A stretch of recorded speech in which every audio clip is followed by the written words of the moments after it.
throwers, there are some people who are taking issue with your assessment that Deshaun Watson currently is the best deep ball thrower in the National Football League. All time, your pick was Warren Moon. Right now, it's Deshaun Watson. And some folks out there will quibble with that and say it's Patrick Mahomes first and foremost. Russell Wilson gets plenty of votes. Some think Kirk Cousins, Ryan Tannehill of all people. What are your thoughts on some of the reactions you have seen to the folks who have disagreed with your assessment that Deshaun Watson throws the prettiest deep ball right now? Well, that's fine. But see, that's where we got to clear the air a little bit. We did a draft on prettiest deep ball, right? And when we said best on Instagram there, we just meant like best looking. Listen, I love Deshaun Watson. And listen, I think he's very close in the class of the guys I'm about to mention. Now, Deshaun Watson, to me, throws the prettiest deep ball because he throws it really high. He can really spin it hard. He can throw perfect spirals. That's why I took him one. Same thing for Warren Moon. Now, listen, if it was 3rd and 9 and I go, ooh, I need a deep ball thrown for a completion, I would think about Watson. Don't get me wrong. But I'm going with Patrick Mahomes, and then I'm probably going to go with my buddy Aaron Rodgers after that. Same thing with Warren Moon. Love the way it looked in person with Warren Moon. Have seen it. It's amazing. But again, if it was 1989 and it was 3rd and 12 and I needed a bomb completed, I'm going to pick John Elway. It's not, I don't mean that. That's where I think we got a little off kilter. Now, the deep ball conversation in itself is a really good conversation. It is. And what is a deep ball? You know, hey, Doug Farrar, he wrote this article, right, for USA Today, and he does a great job. He's a good dude. I really respect him. And he brought in the analytics of, you know, who actually are the best deep ball throwers in the NFL and those type of things. It's a great discussion. Numbers don't tell the whole story there. Listen, the numbers will tell you Patrick Mahomes is the best deep ball thrower, and he is. There's no doubt about that. But do I think other guys' numbers would be similar to, would Deshaun Watson's deep ball numbers be similar to Patrick Mahomes if he had Tyreek Hill, Sammy Watkins, Andy Reid, and Travis Kelce working the field? I do, certainly. So it's more about what's being asked of the quarterback, the talent around him, the running game, the pass protection. And then when we define deep ball, part of this process was like 20-yard deep balls. You know, that's not a deep ball. That's an intermediate pass to me. When I'm talking deep balls, right there. I'm talking 40 plus. Time out. Go ahead.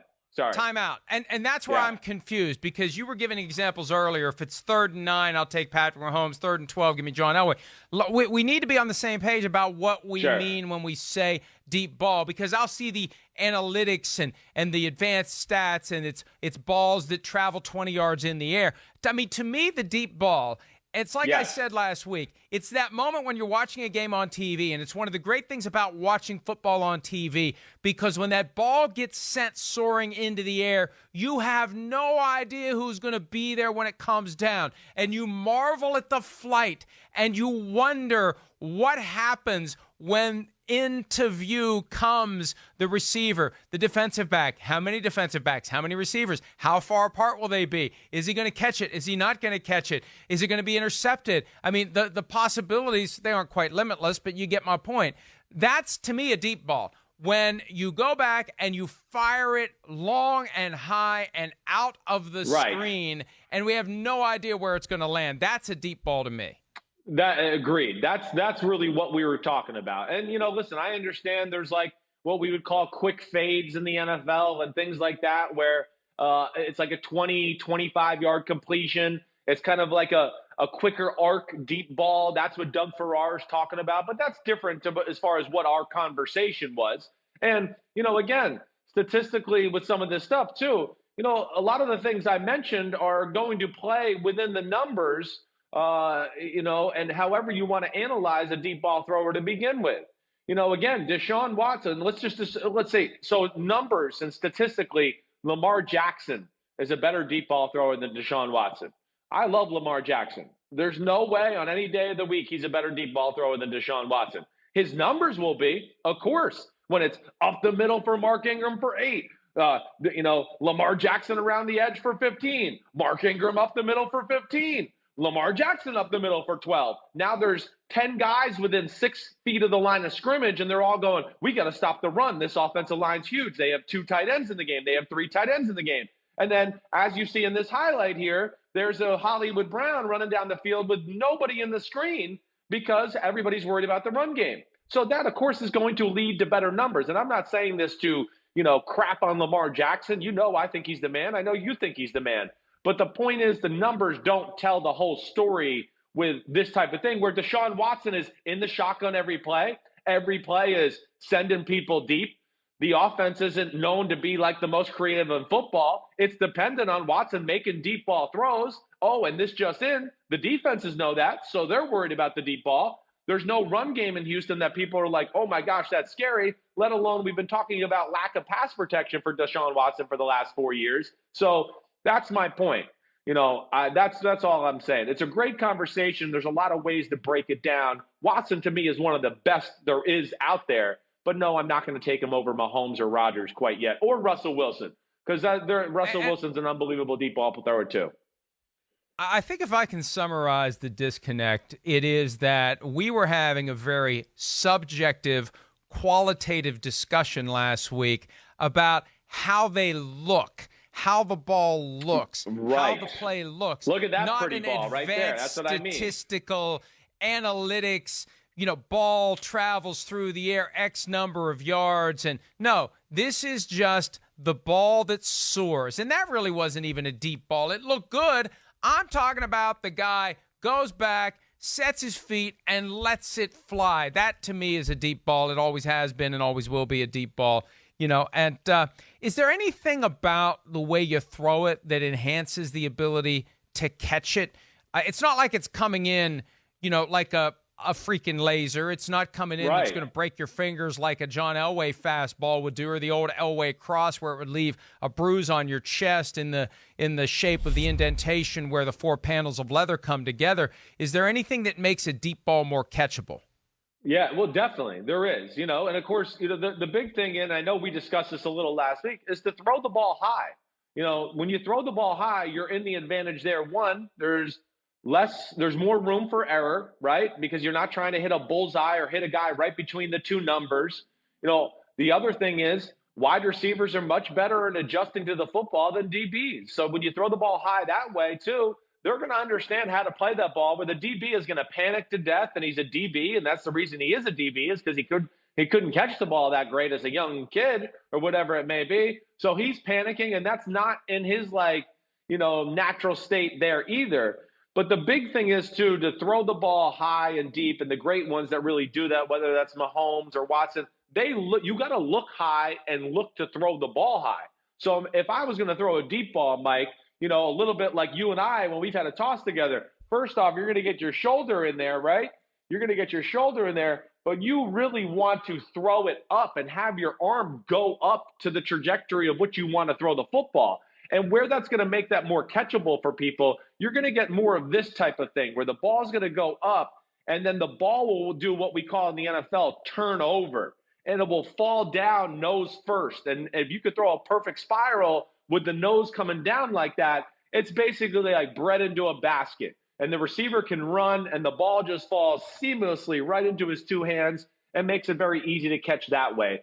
And to me, that's what the really, really great deep ball throwers do. There's some that don't look up, Mike, or put their body up to throw the ball there. They might just look at the receiver and then just use their arm to try to throw it up. And I want to go, well, you got to look to where you're going to throw the football and the trajectory of where you want to throw it. You're not going to get the results you want if you do it that way. And, it just shows you the benefit and the value and the importance of working with your receivers. They have to run those routes over and over again. I'm sure for every receiver, it's a different target, it's a different trajectory, it's a different touch, it's a different release. I don't want to get that complicated with it, but I'm sure that when you're throwing to Joey Galloway versus some other guy who isn't Joey Galloway, you've got a different approach altogether on how you throw the deep ball. No doubt. You're right. I mean, here, I'll take 2 guys that I played with in Tampa. If I had Keyshawn Johnson and Joey Galloway, I was going to throw the deep balls different than them. It depended. With a Keyshawn Johnson, I might have thrown it high, but more into the way of, I think he's going to go up and catch it, like a jump ball type of catch, right? Because Keyshawn's not famous for his game-breaking speed, or he's not going to, outrun people with the ball in his hair. I would have thrown it that way. With Joey Galloway, I would have just gone, man, let me just throw it high and throw it to an area. And those 3 rockets up his butt, they'll ignite and he'll fly over there and get it and make me look good. And that's what you can do with a really good player like a Tyreek Hill. Think about Mahomes in the game in the Super Bowl, 2-jet wasp, right? He throws the ball as Tyreek Hill's just coming out of his break, but he goes, man, if I throw this ball high enough into this general area, I know that fast little freak over there is going to go get that ball and make it look easy. And that's, you're very right to that point. The wide receiver who you're throwing to is going to be dependent on how you throw the football to him. Man, I look good with that hair. Damn, I'm handsome. Yeah, you had a cannon, man. I love it when we have the B-roll of you firing that ball deep. I mean, that's exactly that. That's a beautiful deep ball. Thank you. Hey, listen, one of my career accomplishments is I have an article that somebody framed for me, and John Gruden made a comment at the end of a training camp practice that my arm was better than Brett Favre. And I framed that thing, and I look at it just to make myself feel good. My arm was not as good as Brett Favre. I had a really good arm, but that was one of my favorite quotes ever from John Gruden. I think John Gruden may have had some bad pizza delivered to his hotel room the night before. That's the only explanation that I have for that one. Delusional. But look, it's you've got to have that in your arsenal. We talk all the time about having receivers who can stretch the field to open up the rest of the offense. Well, if you don't have a quarterback that can take advantage of the receiver who stretches the field, it isn't going to open up the rest of the offense. You've got to be able to periodically throw it deep. Even if you don't connect, you've got to keep the defense concerned about getting burned deep. It's like having the ball hit over your head when you're playing baseball. You don't want that to happen. And the farther you go back, the more you're concerned about that area, right, Chris? The harder, the more you do that, the easier it is to find everything underneath. That's right. It goes back again to our old conversation of defending every square inch of the field. And really, that's what the really great quarterbacks do more times than not, because they have that ability to make those big-time throws deep down the field, like you're saying, with their body not being in perfect position or people around them in the pocket, and they still can do it. And it puts tremendous pressure on the defense. And, that's, to me, one of the beauties of a Deshaun Watson. It's a good conversation. Hey, look, Mike, just even in this, like with Deshaun Watson, he's 38 of 84 on deep balls, right? And he threw it for 1,313 yards and 11 touchdowns. Now, that's pretty good. That's explosive, okay? Dak Prescott is ranked above him, right, with 35 completions on 76 attempts. So what I'm saying to you, Mike, too, is would you rather have Dak Prescott's stats where it's 3 less completions on 8 less incompletions, or would you rather have Deshaun Watson's 3 more completions for 163 more yards and 8 more incompletions? To me, I'd rather have the Deshaun Watson thing. It shows you how much pressure he's putting on you on a defense, and it kind of tells you how they're calling and playing the game along with it. It's an interesting conversation.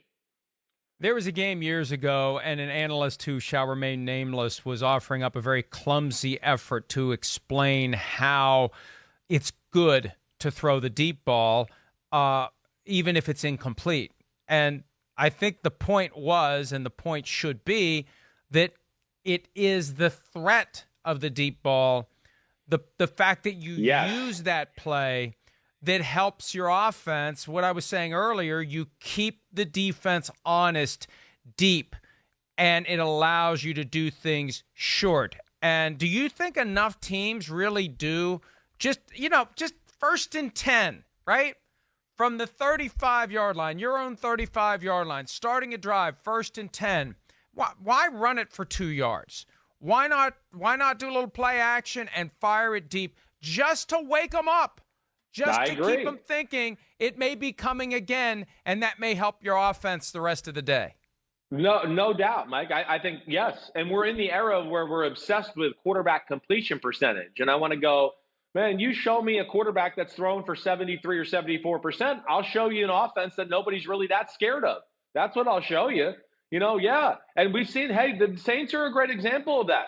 Seems like when they get against a good defense or anything like that, and they have a little understanding of Sean Payton's offense, No, all of a sudden, all those short completions that we see that are wide open, they're not open. And it's because teams are going, we don't think Drew Brees can throw the ball that deep, nor do we think you have a receiver that's scary that deep either. So we're going to play 5 and 10-yard routes and be all over that stuff. So, a lot of the really explosive offenses we saw last year, hey, listen, Aaron Rodgers in Green Bay, they'll do what you're talking about. Same with Russell Wilson and out in Seattle. I would say they need to do it more, obviously. And we know Kansas City will do that as well. But there's value to it. It's not always, like you're saying, about the completion and making it happen. It's saying, hey, back off us, defense, and we will go deep, and we're not scared to do that. And it really helps open and facilitate other things within your offense. Yeah, we talk a lot about the guessing game that is always there for a defense. Is it a run? Is it a pass? Well, if it's a pass, what kind of a pass is it going to be? Make them defend the whole field. That's why the Chiefs are so good. Have them always thinking they're going to get burned deep. Makes it easier to find the guy in the seam, the guy in the flat, the guy in the crossing pattern, etc. And you keep the chains moving that way. And then when they start to close in, that's when you get them over the top. That's part of the beauty of a great offensive design. Hi, I'm Mike Tirico, and thanks for watching. Make sure to hit subscribe for the latest news and highlights from NBC Sports.